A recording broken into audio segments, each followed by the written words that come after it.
Okay, so now it's time to have a look at the flannels that we cut earlier. Remember we did 8.5-inch squares, and if your towel had a line of non-toweling fabric on it, those will be on those flannels. So you've got a couple of choices in terms of decorating the flannels. The first choice is to use that line that doesn't have the toweling to add a little bit of the same fabric as you're going to use around the edge, or something different. Your second choice is to applique like you did on the hooded towel by just cutting out a shape or something, say a zebra from this print here, and popping that on using applique. That's particularly nice if you haven't got that line of design. Of course, you can always leave it plain and just have your binding around the edge as the point of interest. So for those who want to put the little line of fabric, I've got here some lovely gingham, just plain blue and white, and what I'm going to do is cut a 2.5-inch strip, 2-inch strip, the same as we cut for the edges. So if you've got offcuts from your binding pieces, that will work perfectly.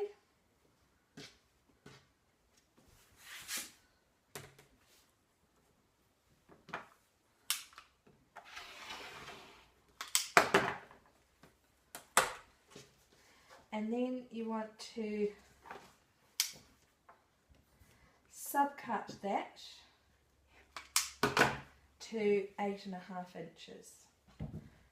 Once you've got your 8.5 by 2-inch strip,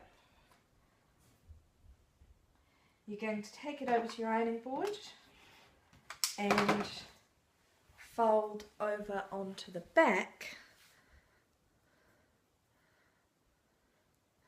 down towards the middle. It does not have to be accurate, and then up to meet the first one, hence not needing to be accurate. It doesn't really matter, just approximately half an inch down,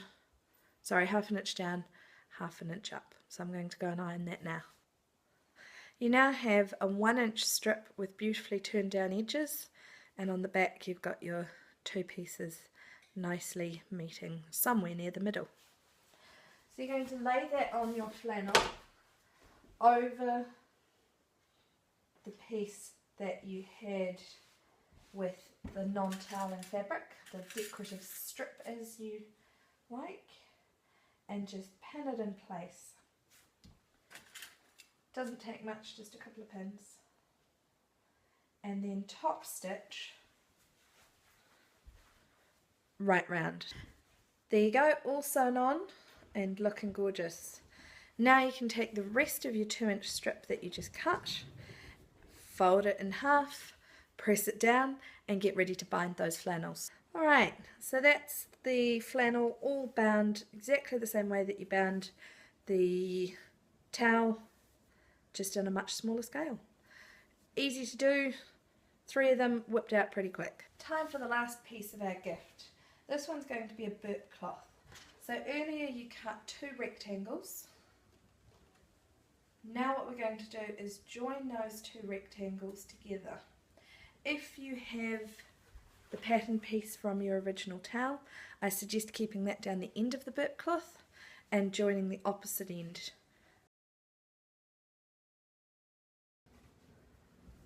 Okay, so now we're done. We've got one long rectangle. Now if you've got the decorative strips on it, which you might not, it's a good idea now to add a little bit of decoration using your 2-inch strips, the same way we did on the flannels. If you haven't got the decorative strips, you can still put some decoration on there, maybe with a little applique, much like we did with the hood on the towel.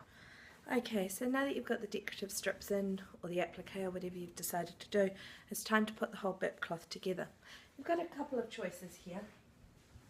You can certainly keep it in keeping with the rest of the hooded towel by putting a cotton backing, like this one, onto the back, and then binding around the edges, just the same way you did with the flannel and the hooded towel. Personally, by the time I get to the burp cloth, I'm usually pretty over it, So I like to do it in a way that is just a little bit quicker and easier and still looks really cool. So what you're going to do is cut your piece of cotton to the same rectangle size as your toweling rectangle, and then lay them one on top of the other with the right sides together. So it's right sides together on this one.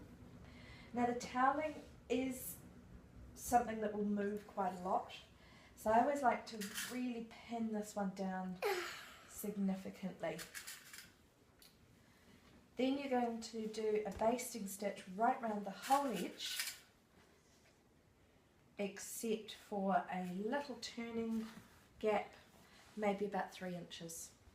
So I'm going to finish pinning this and do that basting stitch. Okay, so now that you've got all that basting done, clip the corners and find your opening. Easier said than done, apparently. No? There we go. And pop it in the right way, making sure that you really push out into all those corners. Once you've got it out the right way, you need to press it down, paying particular attention to where the opening is, so that you can make sure that it's tucked in and ready to close. Then you can pin the opening down, again making sure all the edges are nicely tucked in, and do a top stitch around the whole edge to finish it off. And that's it, you're all done. One beautiful burp cloth, lined with the lovely cotton on one side and the toweling on the other. And that's the last piece for your set. All that remains is to pop them all together, maybe put a bow or a ribbon around it, and find a gorgeous newborn baby to treasure it.